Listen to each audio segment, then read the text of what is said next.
And what's up, everybody? Welcome back to the channel. It is your boy, Cheap Ludes, and I am back with another returning series. So, today we're going to be talking about and counting down the top 10 cards that you can buy right now for 100,000 MT or less in NBA 2K21 My Team. So, before we get started with the actual list, let's look at some honorable mentions. One of those being Anthony Edwards. Anthony Edwards is an overall really solid card. I mean, realistically, there's nothing terribly special I can say about this card. I really hope he continues to grow this mustache out. I'm hoping he brings back like a George Gervin 1970s, 1980s style mustache, like a real thick, for lack of a better term, Antonio Brown's mustache that he had for a little bit. Either way, that is irrelevant when talking about his card. Nothing incredibly special about this card, all right? I will say that right now. But if you're looking for an overall real solid two guard, I wouldn't play him at small forward personally, but if you're looking for an overall really solid two guard, this is your guy. 91 3-pointer, 99 driving dunk, but he does have really good dunk animations and good dunk tendencies as well. 90 ball handle. I wish his defense was up a little bit. I thought Anthony Edwards was supposed to be a really good defender. I don't know. I just feel like they kind of did him wrong by giving him 88 perimeter defense for like no reason whatsoever. But like I said, he's all over, really solid. I'm not going to say he's out of this world at anything. He just does everything pretty well. And if that's what you're looking for, or you're a big Anthony Edwards fan, this is the card for you. Next up, we got a card, and the reason he's an honorable mention, because honestly, if he was 100K, he'd be really high on this list, is Draymond. The new Dark Matter Draymond. Like, he hasn't gone below 100K yet, but if he were to go below 100K, this is probably one of the most affordable point guards that you can buy in this game to stop the likes of Ben Simmons, Giannis, LeBron, stuff like that. He's not quite as big as those guys, but he has excellent defensive badges, tendencies, pretty much everything related to defense. Draymond does well. 6'7", he's 230 pounds, so he's a big boy. For sure. Like, he's a little husky, but no worries. 91 3-pointer, he does have kind of a slow release. That Draymond release, while it's easy to time, is a little hard to get off if you're like trying to get off quick 3-pointers, if you're a 300 or something like that. So take that into consideration. He's also not the best dunker with an 85 driving dunk. 86 ball handle doesn't really mean anything because he moves relatively well, and he's a great passer as well.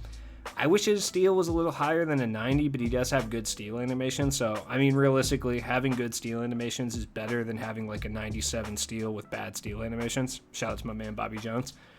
97 perimeter, 97 interior, so he's going to be really good against people trying to rim run with like Giannis and Ben Simmons. Even if they try to post you up, you're going to be decent at it. 92 speed isn't terrible, but it's not good either.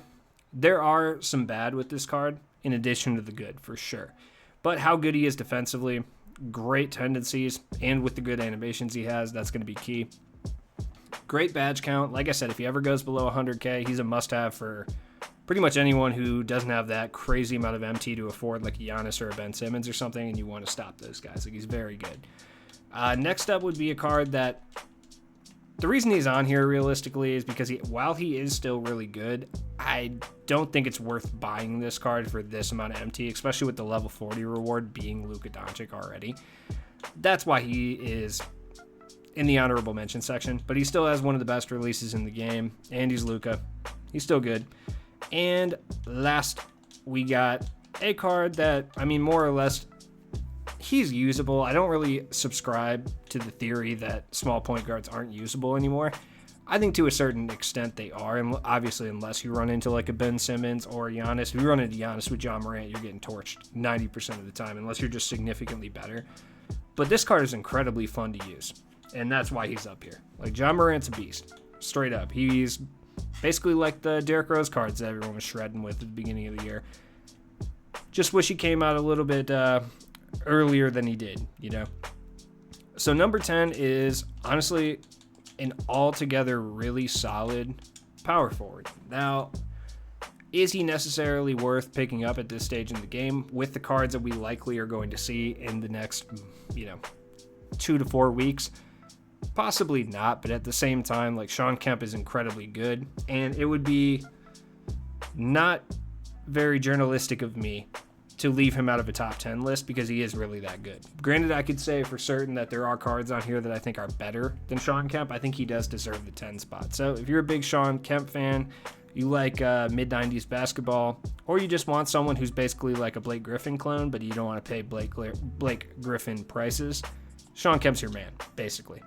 He is proto Blake Griffin. Blake Griffin is essentially the evolved version of Shawn Kemp. Injury history is about the same. Next up, we got another power forward / center.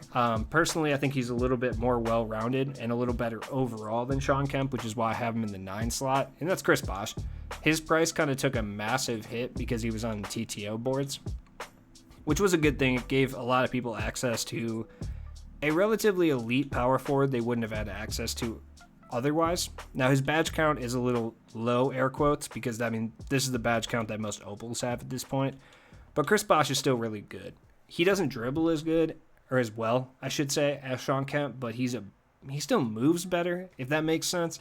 His off-ball movement feels better than Shawn Kemp. That's just my own opinion on that. And you can get like a relatively badged up version, or one with like unlimited contracts and unlimited shoes, for less than 100K. Like I said, he's altogether solid. Depending on your play style, he might make sense for you. Next up is another little point guard, but one that's so good defensively that I think he deserves to make the list, and that's Gary Payton.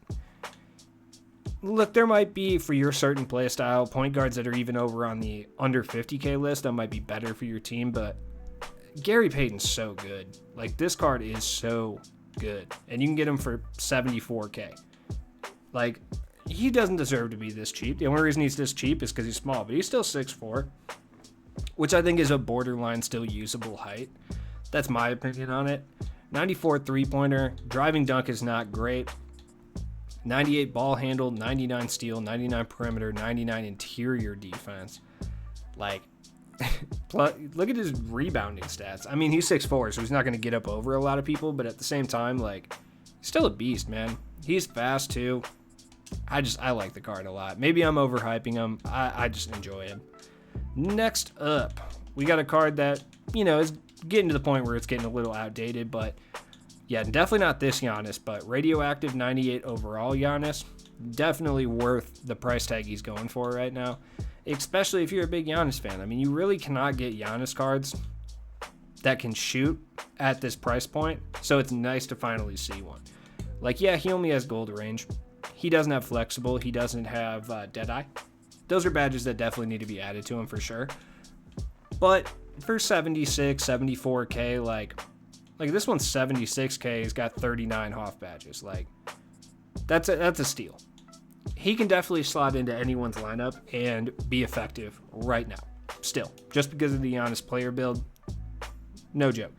So number 6 is a card that I think is actually really good, and just because we had so many of them around that time, he kind of got forgotten about.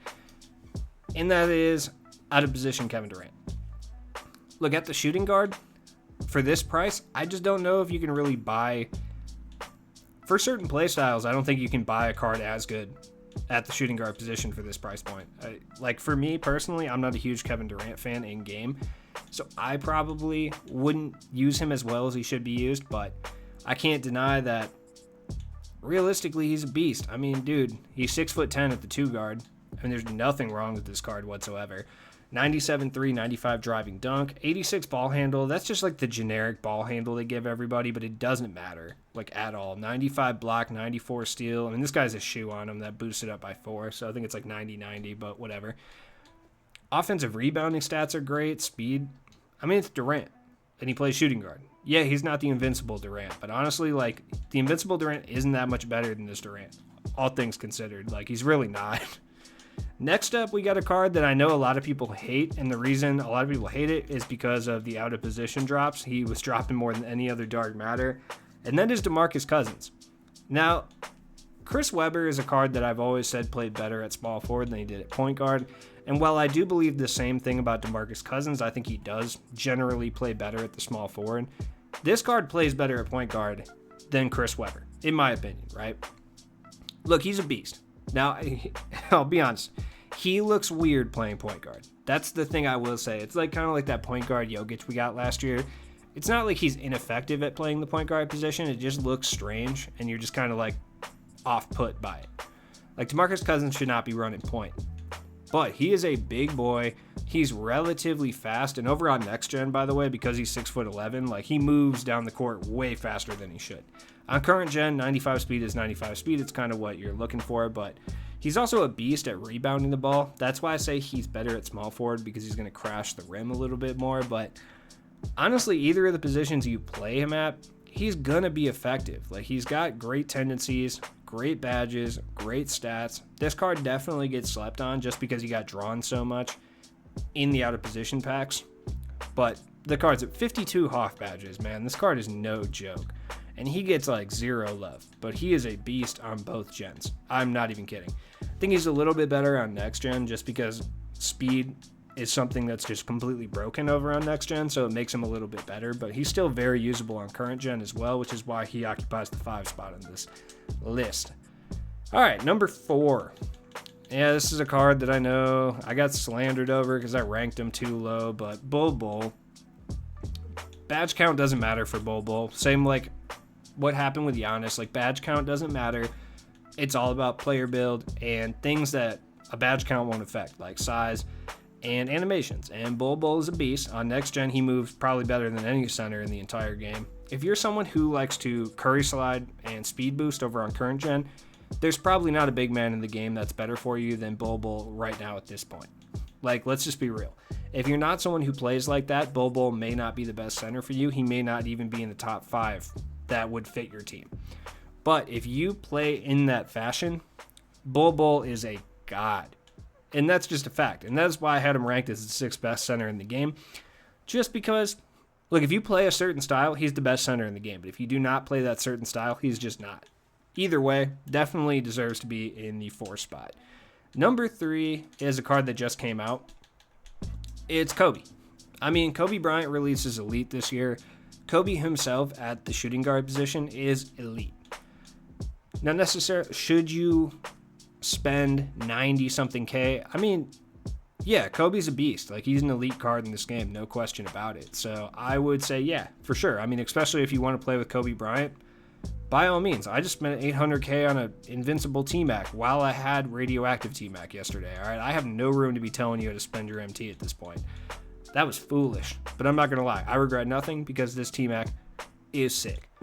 This Kobe Bryant's great. I've been playing around with him today. I mean, he feels exactly like the out-of-position Kobe Bryant, but he doesn't play point guard, which is huge because him playing point guard, he's just not that good.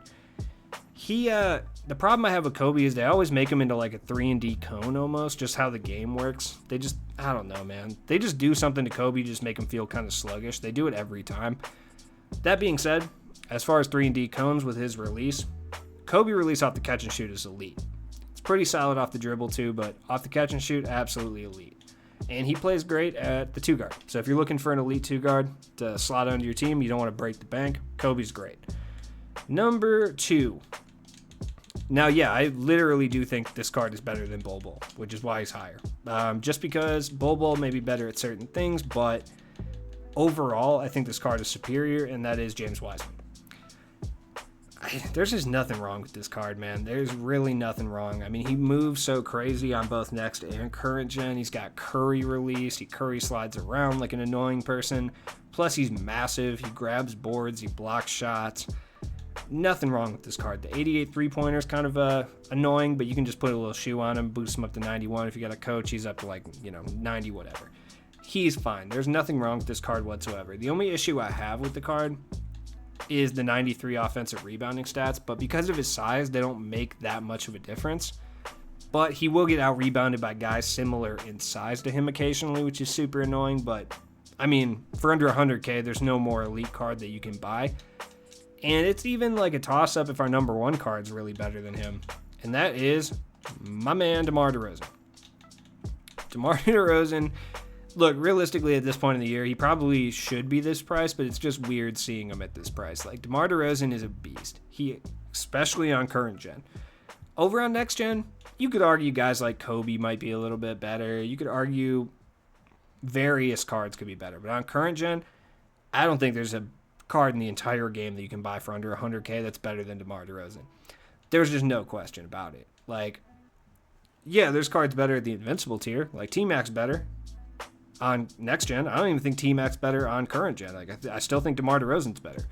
Also, the key is, regardless of badge points, like the amount of badges a card has, dude, my room is like 95 degrees and like I'm dying just trying to record this video. So like, I'm sorry, man. But regardless of like the amount of badges a card has, the one thing you got to think about, especially over on current gen, is the weird trot load up animations that a lot of cards have. Now they've been doing better about getting rid of them, but a lot of the newer cards are still going to have them occasionally. And DeMar DeRozan, you can count on, does not have that load up animation. Also, you could literally speed boost around the entire court with this card. It's like, whatever. And he shoots threes at an incredibly high clip on current gen because he does not have steady. Now, on next gen, you also have to think about that he does not have blinders. And blinders, adding it to a card is so ridiculously expensive, you might as well not even use that card. Like, I'm not even kidding. Like, it'll cost you like $50K just to add gold blinders to a card. There's like no point to even use that card at that point, especially if you're buying a budget card. You might as well just buy a slightly more expensive version of the card. But DeMar DeRozan should absolutely not be under 100K. Well, he should, but it's just weird, like I said. Anyways, it has been your boy Cheap Ludes. Thank you for watching the video. I hope this helped you guys make some decisions, at least a little bit. But check out my next video. I'm going to be doing best cards under 50K. Obviously, there are cards that people might think should have been on this list, but they probably are over on the best cards under 50K list. I try to throw cards, even though that they're good enough to be on this list, over than that one, for obvious reasons. And then I'm obviously dropping the best cards under 10K list as well, so definitely check that out. Check the description for all my stuff, and I will be back with more content later. Peace out, guys.